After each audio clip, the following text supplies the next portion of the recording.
tu as débuté, je pense, ton expérience d'entraîneur auprès de jeunes athlètes. Et c'est un sujet qui nous préoccupe beaucoup, dont on a beaucoup discuté déjà depuis hier. Euh, Ce que je souhaiterais, moi, savoir, c'est de quelle manière tu abordes les choses et quelles sont les priorités que tu fixes dans la relation que tu établis avec des jeunes ou des groupes de jeunes. Très bien. Bon, bah, déjà, bonjour à tous. Et puis, c'est toujours agréable de revenir un petit peu aux sources dans le cadre de la fédération, là où j'ai été formé. Avant, j'avais fait un parcours universitaire, mais ça, je l'ai complété avec le DGEPS Triathlon. Puis Nicolas, on se connaît déjà depuis un petit moment du coup. Concrètement, par rapport à ta question, donc, tu me disais, oui, sur les priorités, sur des jeunes athlètes. Moi, je me souviens, au tout début, en effet, j'avais vraiment, ça allait on va dire, de 10 ans à 13, 14 ans. Même il y avait plus jeune, 9 ans. L'aspect numéro un qui était mis en avant, on va dire, c'était une relation surtout, il y avait un cadre hiérarchique qui était instauré pour la sécurité. C'était vraiment, alors quand je dis hiérarchie, c'est pas pour vouloir, on va dire, imposer ou, on va dire, écraser le jeune athlète, mais c'était vraiment dans ce cadre de sécurité pour qu'il y ait une relation de confiance qui soit instaurée avec l'entourage et les parents, la famille, les grands-parents qui peuvent emmener les petits-enfants à l'entraînement. Ce mode de relation, on va dire, autour de la sécurité, je le trouvais primordial parce que vraiment, ça amenait de la confiance avec l'entourage. Et j'essayais au maximum d'intégrer les parents ou les grands-parents ou peu importe les personnes qui pouvaient emmener. Il y avait des enfants, je me souviens, c'était un tuteur qui pouvait l'emmener. J'essayais de les intégrer au maximum pour que justement, quand ils me laissaient les jeunes adolescents ou vraiment les jeunes, qu'ils soient en confiance. Et même, je me souviens avoir organisé des sessions d'entraînement communes entre parents, triathlètes ou grands-parents, des choses où j'essaie d'intégrer au maximum la famille ou l'entourage pour avoir ce cadre de sécurité. Ça, c'était vraiment ce cadre sécuritaire, je trouve qu'il était primordial et c'est ce qui permet de travailler et d'avancer et de proposer des choses, d'organiser des week-ends, d'organiser des journées complètes et la famille, ils n'ont aucun doute à laisser du coup les enfants avec l'entraîneur. Et ça, c'était vraiment le point numéro un, on va dire. Après, si je dois en mettre en avant un deuxième, c'était vraiment un cadre, une relation pédagogique, pédagogique par les apprentissages, mais qui se faisait finalement très naturellement et dans un cadre le plus ludique possible. À cet âge-là, quand on a des jeunes athlètes, le triathlon, c'est une discipline euh, quand on avance dans les années pour performer qui demande beaucoup de temps, beaucoup de rigueur. Mais si on n'amène pas de la pédagogie, du jeu sur les jeunes années et qui s'entraînent sans avoir l'impression de s'entraîner, je pense qu'on passe à côté de beaucoup de choses et puis ça permet ouais, de les investir et puis de les maintenir dans le temps. Donc, je ne sais pas si j'ai répondu à peu près à ta question, mais voilà, dans l'idée, C'est intéressant. Il y a effectivement pas une réponse type, mais les deux axes que tu mets en avant euh, évoquent l'intégration à la fois des parents, ou en tout cas des accompagnateurs des enfants, et l'investissement des jeunes.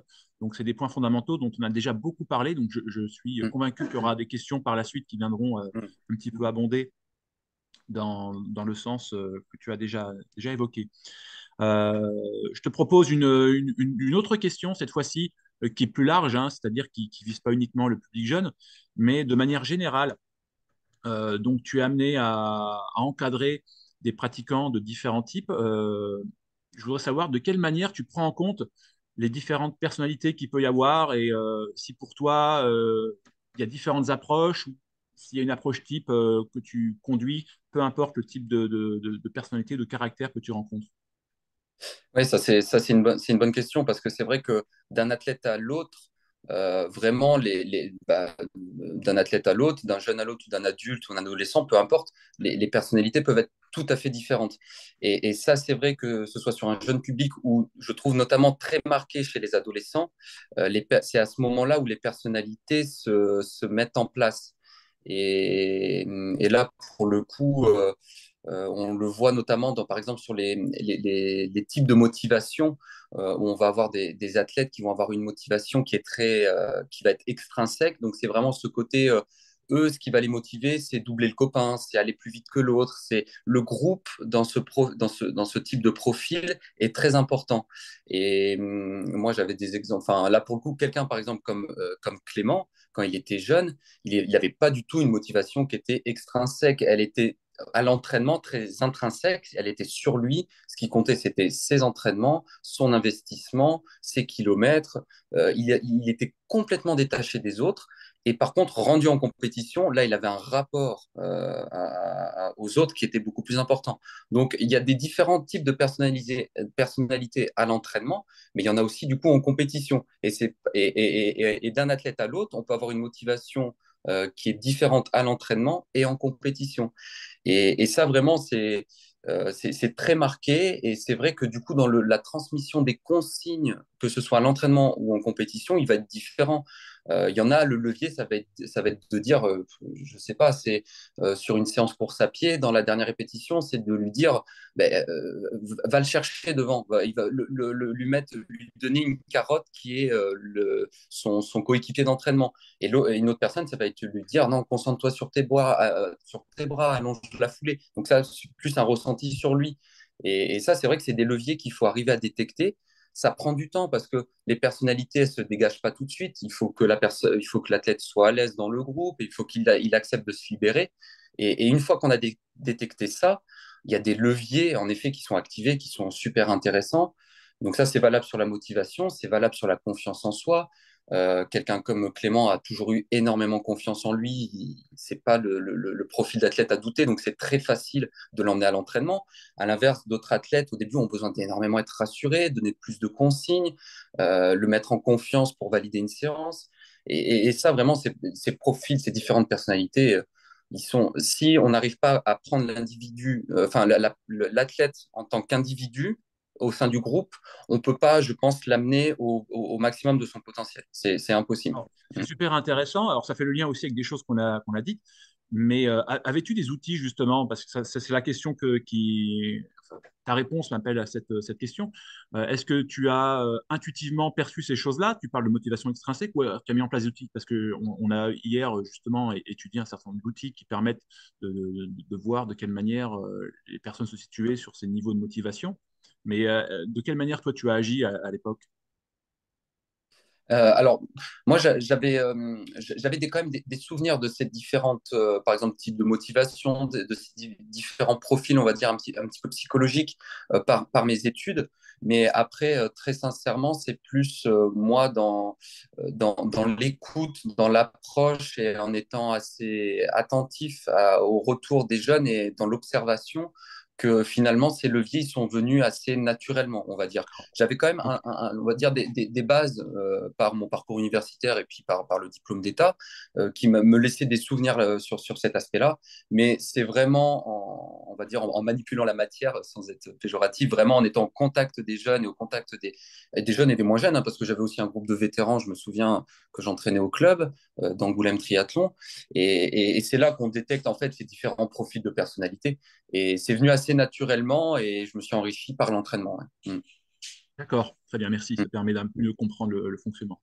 La mm, dernière question moi, que j'aurais, pour balayer le spectre de ce qui peut se passer, je pense, dans la relation de l'entraîneur aux athlètes, c'est savoir, pour toi, quelle est la place de l'affectif, de l'affect dans la relation qui est mise en place. On parle d'humain.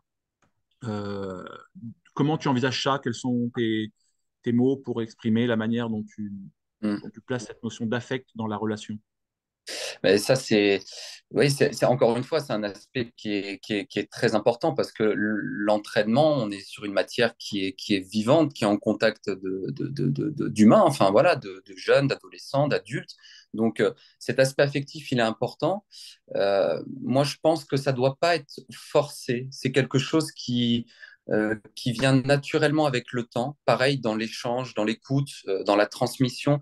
Quand on souhaite être entraîneur, je pense que c'est on est pédagogue, on aime transmettre, on aime faire apprendre aux gens.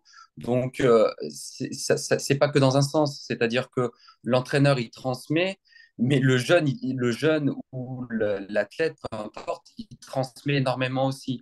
Et cette relation d'affect, elle se construit dans la discussion.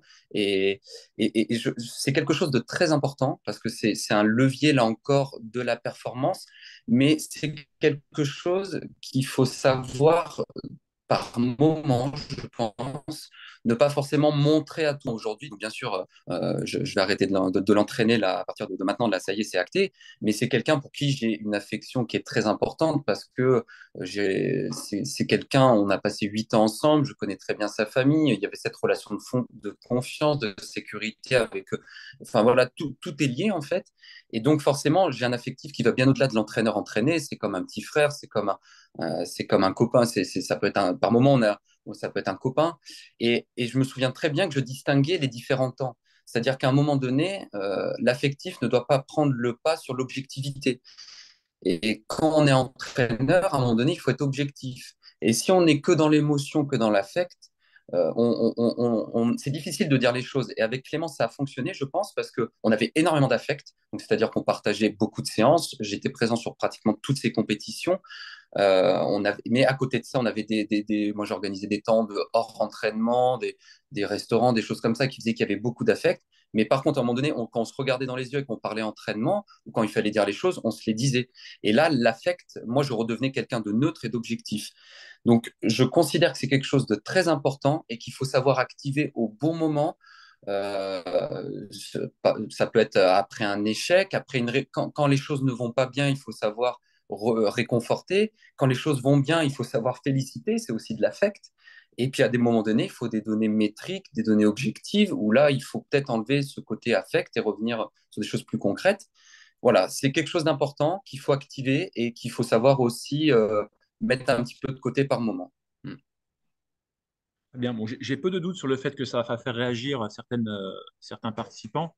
Donc, je Ouais. propose désormais de passer à la deuxième séquence de ce temps, avec la possibilité à chacune et chacun d'entre vous de poser des questions à Valentin sur la base soit de ce qui a été dit, soit de champs qu'on n'a pas encore du tout balayés pour évoquer une multitude d'aspects sur cette relation de l'entraîneur aux athlètes.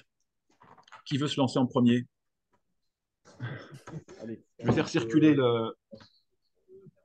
Alors, j'ai oublié de le dire, mais présentez-vous rapidement avant de parler.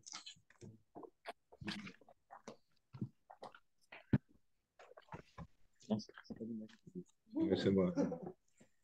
Oui, bonjour Pascal, je suis Bonjour. entraîneur BF, je ne sais plus, 4 maintenant, 3, 4. Oui, ça a changé. Euh, je reviens sur ce que tu disais là tout à l'heure avec ton aventure. Il y avait beaucoup d'affect, mais tu savais faire parfois la différence, que tu Mhm. devenais, les mots que tu as employés, c'est neutre et objectif. Mhm. Mais est-ce qu'en pensant être neutre et objectif, tu employais un langage différent et ce langage différent était le même langage que tu avais avec les autres? Est-ce qu'il n'y avait pas quand même, en pensant être neutre et objectif, le côté affect prenant parfois le dessus, est-ce que tu étais réellement neutre et objectif? Oui, c'est vrai que c'est une bonne question. C'est toujours très difficile de faire une autocritique et de percevoir son langage. Euh, Sincèrement, là, par exemple, si je prends l'exemple de Clément au fur et à mesure des années, il y avait vraiment, on avait deux types de langage, deux discours et deux manières de se parler. Enfin, deux, trois, il y en a même plusieurs au final. Mais il y avait cette relation, on va dire, au quotidien, avec quand même l'aspect affectif, même sur une séance où, en fait, cette différence de dialogue, je pense qu'on y arrivait vraiment parce que nos regards changeaient et l'écoute, moi je vois des athlètes avec qui je travaille, ils changent aussi. C'est-à-dire que quand on est dans le jeu, quand on est dans l'affect, quand on est, c'est vraiment, ça peut partir un petit peu dans tous les sens et c'est vraiment très communicatif et très enjoué. Et à un moment donné, moi, en effet, mon dialogue, mon discours, la manière de parler, mon regard, c'est pas qu'il est plus sévère, mais il est un peu plus strict. Et eux, leur regard, quand je le capte, il est complètement différent aussi. Et il est beaucoup plus dans l'écoute. Ils vont pas chercher à répondre, ils vont écouter. Et je pense vraiment qu'on arrivait à distinguer, on arrivait à distinguer ça. Ouais, tout à fait. Ok, merci. De rien.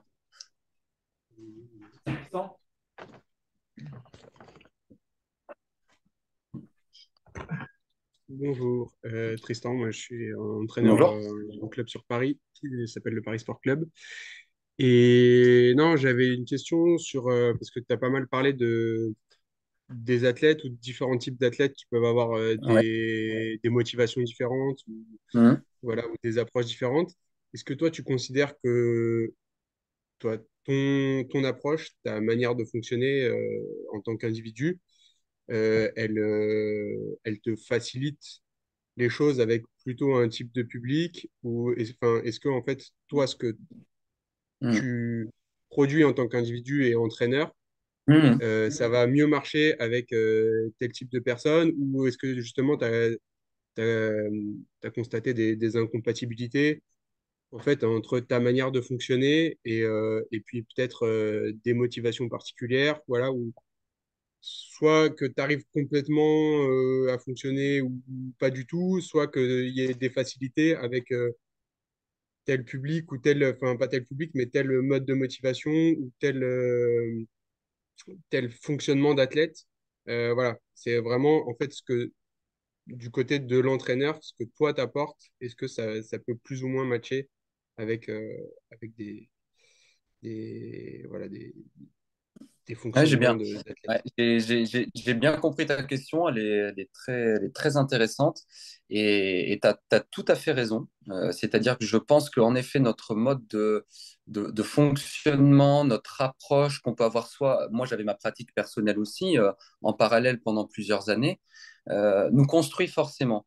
Et alors, je vais répondre vraiment, je vais essayer d'être le plus clair possible par rapport à ta question. Moi, de base, vraiment, je pense que les profils où ça match directement, c'est des publics qui ont une motivation intrinsèque, qui sont concentrés sur eux et pas sur les autres. Pourquoi? Parce que je suis comme ça. Dans ma pratique, j'ai toujours été comme ça. C'est-à-dire que je cherchais parce que moi, étant jeune, j'étais pas un triathlète bon ou performant. Et pour progresser, je me suis concentré sur moi. Et c'est comme ça que j'ai progressé.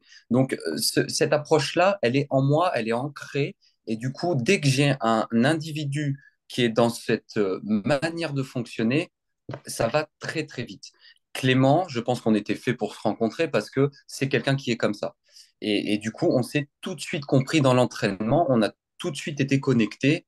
Et bah, voilà, s'il a eu ses résultats ces dernières années, si moi j'ai progressé en tant qu'entraîneur, c'est la preuve que ça devait se faire. Euh, Derrière ça, par contre, je trouve qu'un entraîneur doit être capable de se remettre en question et de s'adapter du coup au public qui est devant lui. Et derrière, j'ai j'ai commencé à entraîner un jeune qui fait de la D1 de triathlon et qui risque aussi passer sur Lyon dans quelques années, Casimir Moine. Et lui était complètement différent. Il n'avait pas de confiance en lui. Il avait une motivation qui était plus centrée sur lui-même, sur les autres. Et je pense que la force d'un entraîneur, c'est comprendre l'individu qui est devant lui. Et alors, du coup, adapter ses contenus ou son approche pour l'accompagner dans sa progression, mais aussi lui transmettre peut-être sa vision des choses pour le faire évoluer dans sa pratique. Et je vois entre, par exemple, un Casimir 5 ans en arrière et un Casimir cette année, ce n'est plus du tout le même athlète. En termes de confiance en lui, ça a été une progression incroyable. Il prend beaucoup plus de recul, il se concentre beaucoup plus sur lui. Donc, tu as vraiment raison dans le sens où ça matche plus facilement avec un certain public, par ma personnalité, par mon approche, mais ça ne veut pas dire qu'on ne peut pas entraîner voilà, un autre profil, on va dire, ou quelqu'un qui a d'autres motivations. C'est plus à l'entraîneur de s'adapter. Bon, après, il peut y avoir des vraies incompatibilités, mais moi, ça m'est jamais arrivé. Franchement, j'ai toujours réussi à me remettre en question et puis à faire évoluer aussi la personne qui est devant moi, en fait, au final aussi. C'est ça, c'est une balance, mon équilibre. Ok, merci. Ouais, de rien.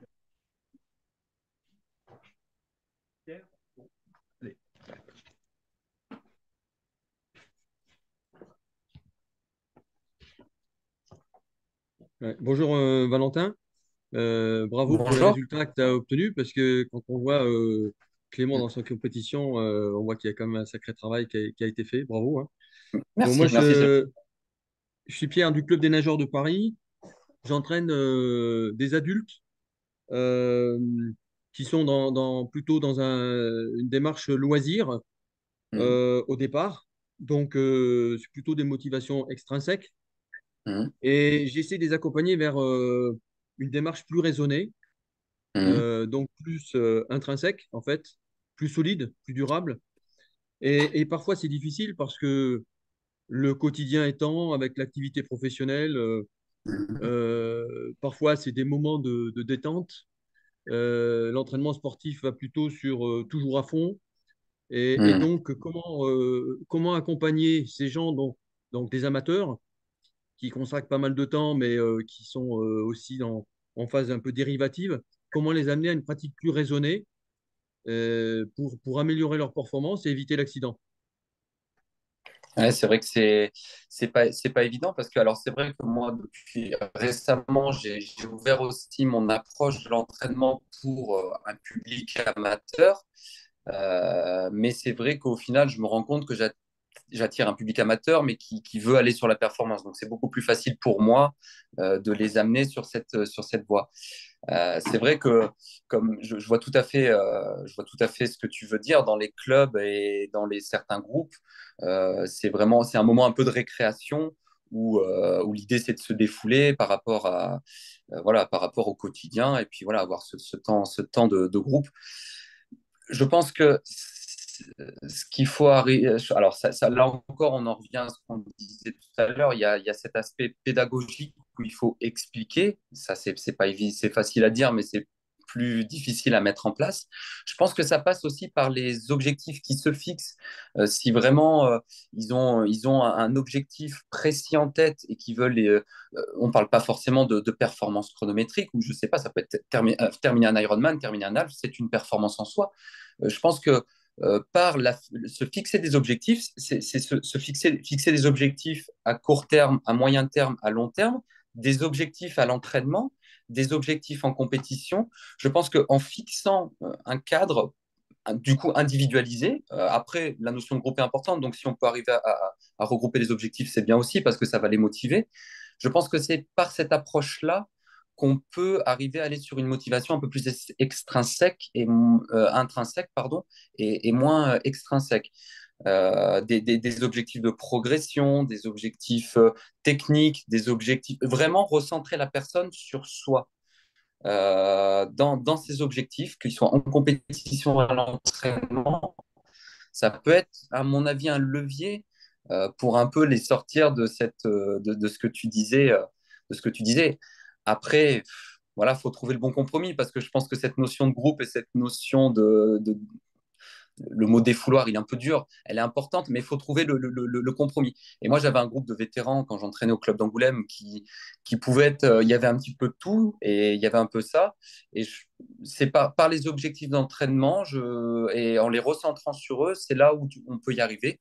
Et après, il faut arriver à concilier les deux. C'est vrai que c'est pas évident. Je ne sais pas si j'ai un peu répondu à ta question. N'hésite pas si tu as d'autres questions.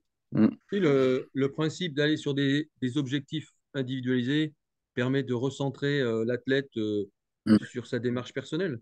C'est ce que Mm. j'ai entrepris, effectivement, mais avec des résultats mitigés, puisque, comme tu le dis, Ouais. bah, il faut s'adapter au groupe. Il reste la composante loisir, qui est une démarche partielle, mais qui est toujours meilleure que de ne rien faire. Voilà. Mm. Mais Merci je en tout pense que cas. je pense que c'est ce que tu viens de dire, c'est très important. Je pense il faut continuer à mettre en place des choses et tu auras ceux qui seront réceptifs et tant mieux parce que tu vas les amener sur je pense, un chemin qui, pour du long terme et pour avoir de la consistance dans le temps et une progression linéaire, ils seront vraiment sur le bon chemin. Et puis ceux que tu n'arriveras pas à capter tout le temps, c'est pas grave en soi. Ce qui compte, c'est qu'ils passent un bon moment, qu'ils se blessent pas. Ça, c'est ça qui est des fois difficile. Mais ce que tu fais, je pense que c'est bien et continue parce que c'est comme ça que certains, tu vas les capter et eux, tu vas voir, ça va être un régal, quoi. Ça va être un régal. Mm. Merci. De rien. Je pense que cette notion, on en a déjà un petit peu parlé, de fixation d'objectifs, qui est en fait un outil, je pense, de la préparation mentale. Tous ces outils viennent abonder le fonctionnement dans la relation. Donc, on peut continuer notre tour de table, si on peut dire. Je sais qu'il y a d'autres thèmes encore qu'on n'a pas abordés. Ouais, ouais, Alors, Michel, l'intervenant, hein, je peux te présenter rapidement, on situe. On va pouvoir soit poser une question, je ne sais pas, ou apporter des précisions. Bonjour, je suis Michel Verger, donc je suis préparateur mental, Bonjour. mais je connais pas grand-chose au triathlon, hein. Moi, ma question, c'est dans l'aventure que tu as connue donc, avec ce triathlète-là qui a duré donc 7 ou 8 ans, il n'y a jamais eu de 8 différent, heures, oui. de problématique particulière ou ça a toujours été linéaire, il n'y a jamais eu de soucis, de différents entre vous? Très sincèrement, au niveau de l'entraînement, on n'a jamais eu il n'y a jamais eu de conflit, en fait. Il n'y a jamais eu de conflit ou à un moment donné, quelque chose où on était en désaccord. Et encore aujourd'hui, sur l'aspect sportif, on est vraiment très, très connecté. Euh, En fait, je pense on était plus c'était pas, on était plus dans la remise en question en fait de ce qu'on faisait. Et donc cette remise en question, elle partait de lui et elle partait de moi. C'est-à-dire qu'à un moment donné, un athlète, je trouve qu'il a une part intégrante dans ce qu'il fait et dans son projet. Et moi, j'ai beau être entraîneur et dire, voilà, faut qu'on travaille comme ça, faut qu'on travaille comme ça. À un moment donné, c'est lui qui sent comment se passent les entraînements, ses sensations, son corps, comment il réagit. Et Clément, des fois, je me souviens très bien que des fois, je lui posais un cadre de séance, il allait bien au-delà. Finalement, il sentait qu'il pouvait aller encore plus loin et on a toujours avancé comme ça au fur et à mesure. Et du coup, on se remettait en question à chaque fois. Mais en fait, c'était jamais un désaccord. C'était plus une construction commune du projet parce qu'il avait une part primordiale aussi dans son projet et dans ses entraînements. Donc, en fait, on a toujours fonctionné comme ça et on n'a jamais été en conflit sportivement sur ce qu'on mettait en place. Ouais. D'accord. Très Mm. bien. Mm.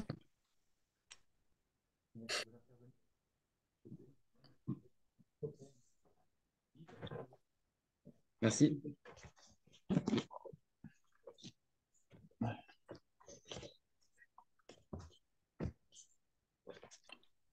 Bonjour, donc moi c'est Yves Bonjour. Trinidad, je suis coach à distance principalement.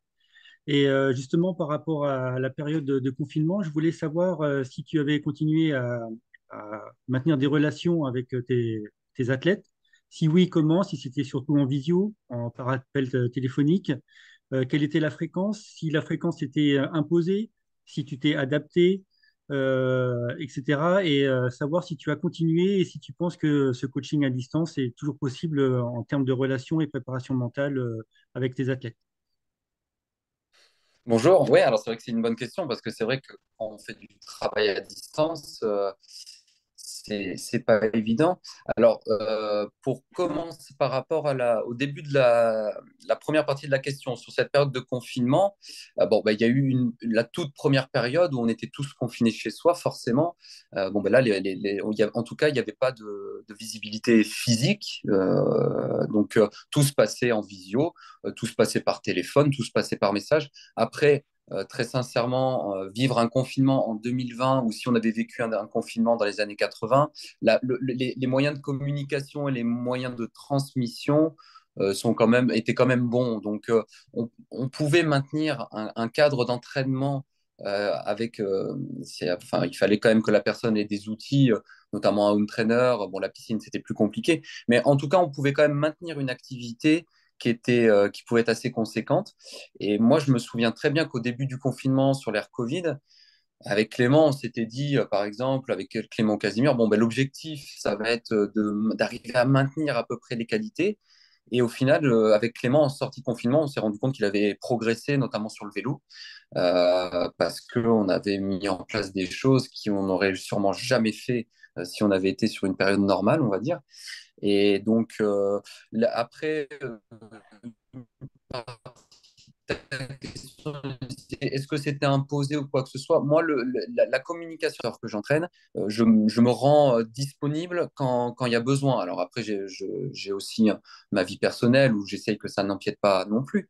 Mais c'était jamais un cadre, là, faut qu'on se parle. Là, c'était quotidiennement, pratiquement tous les jours, il y avait toujours un petit message.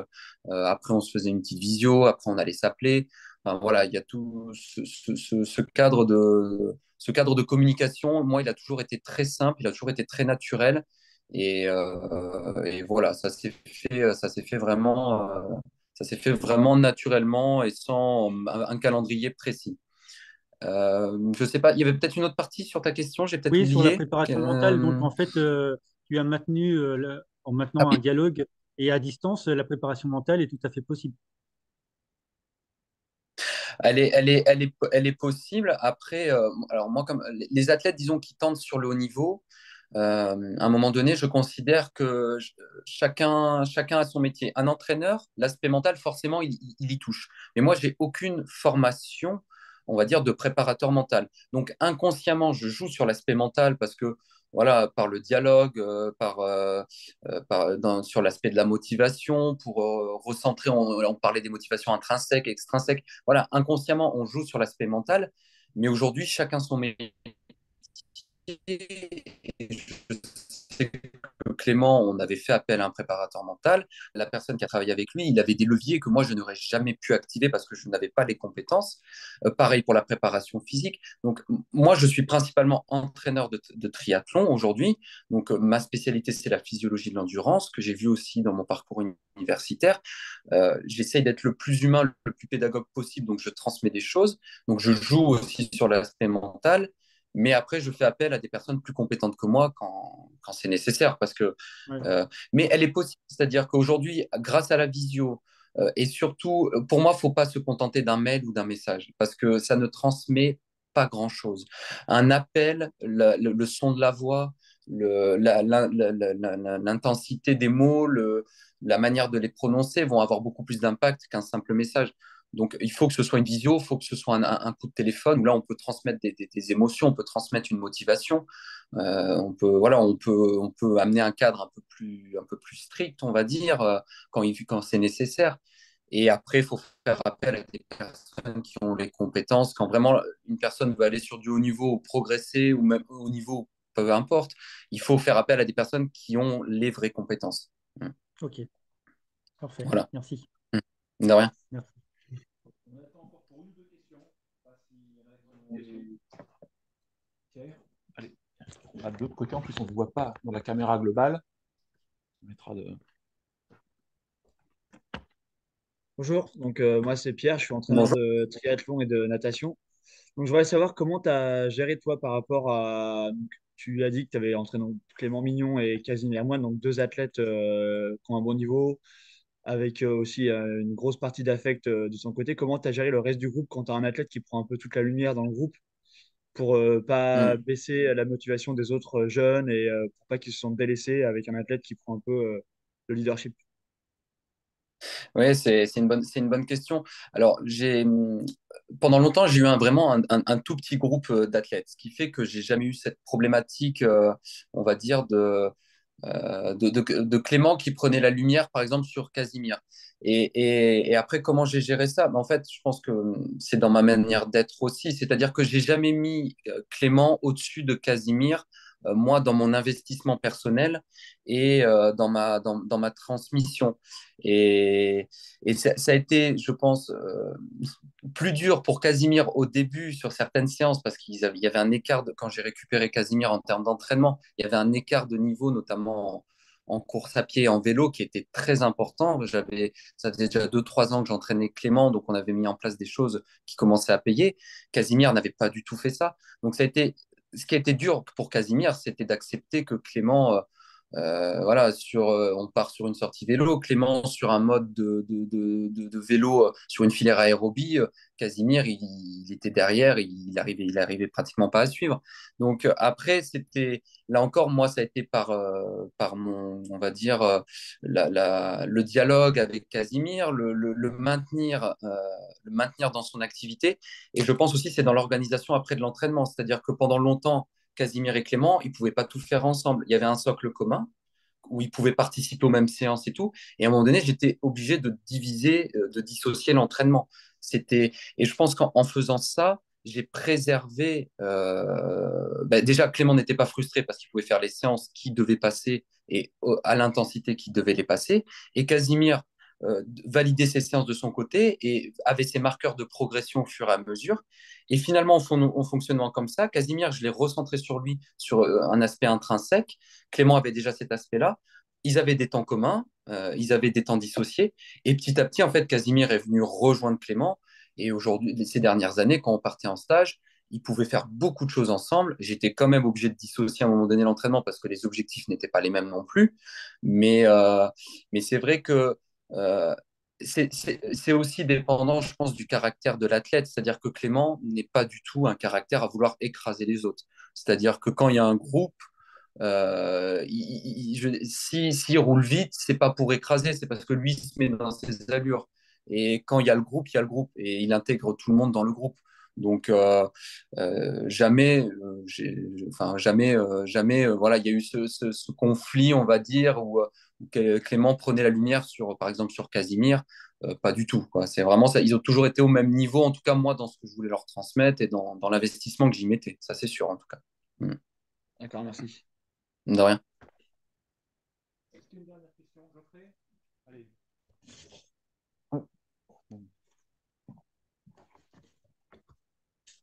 Bonjour Valentin, Bonjour. Geoffrey, entraîneur au C-Sharp Métropole Triathlon. Bon, merci pour ces échanges et nous qui sommes en formation, c'est très enrichissant. J'ai une question un petit peu triviale, Valentin. Ouais. C'est, voilà, tu as entraîné, tu as accompagné un athlète de très haut niveau à être parmi les meilleurs mondiaux.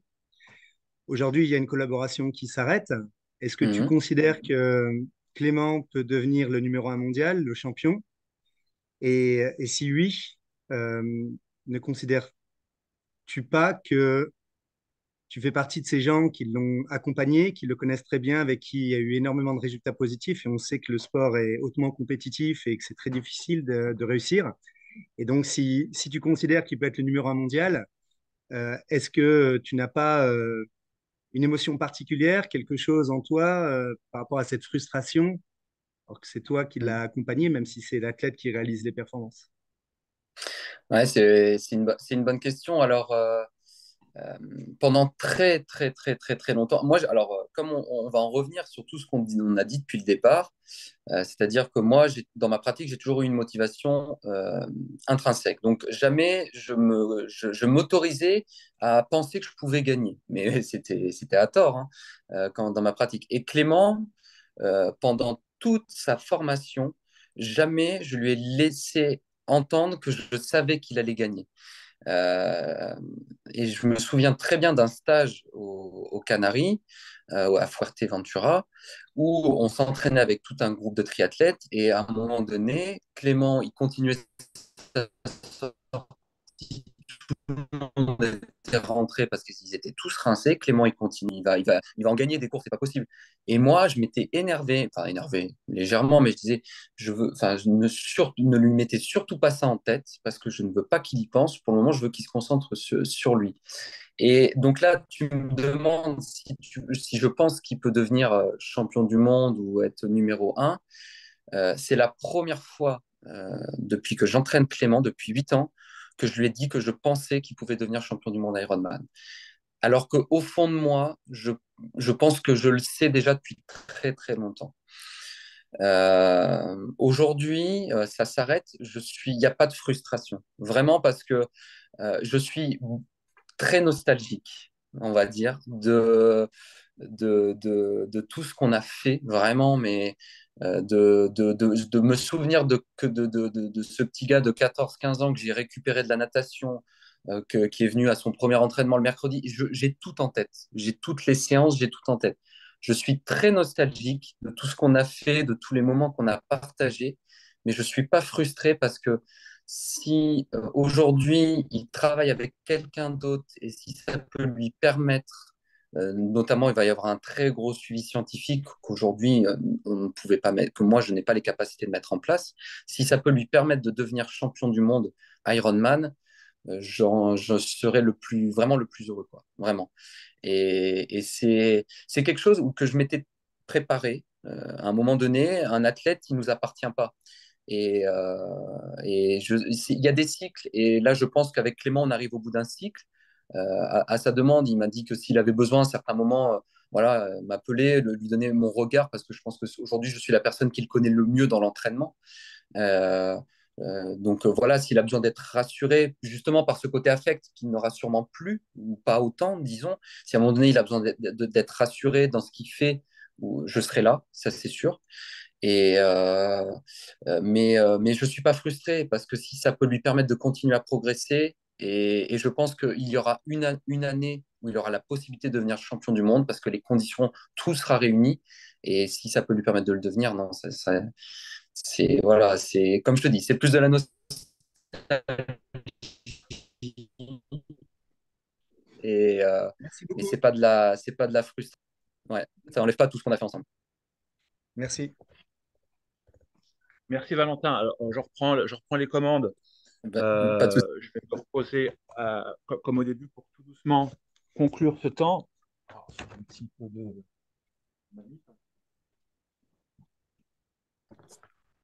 Oui. Alors, oui. Merci Valentin. Mais, alors, tu viens de prononcer quelques mots vraiment très authentiques, très, très riches de sens. Et on pourrait s'en arrêter là. Ça serait un beau moment, je pense. On va peut-être faire un petit peu retomber l'émotion. J'avais quand même, moi, une dernière question à poser qui n'a pas forcément été relayée, qui a fait qui a suscité beaucoup de débats hier. Et toi-même, tu as abordé cette question rapidement tout à l'heure dans ta réponse, en fait. Mais je souhaitais quand même qu'on y revienne parce que tu avais tellement vite balayé comme une évidence avec une certaine fluidité. Et on va dire que dans la salle, on n'a pas forcément trouvé cette fluidité hier. C'est l'apport, on va dire, le rôle, la place des parents quand on entraîne un groupe de jeunes. Donc, tu as expliqué que tu les intégrais, etc.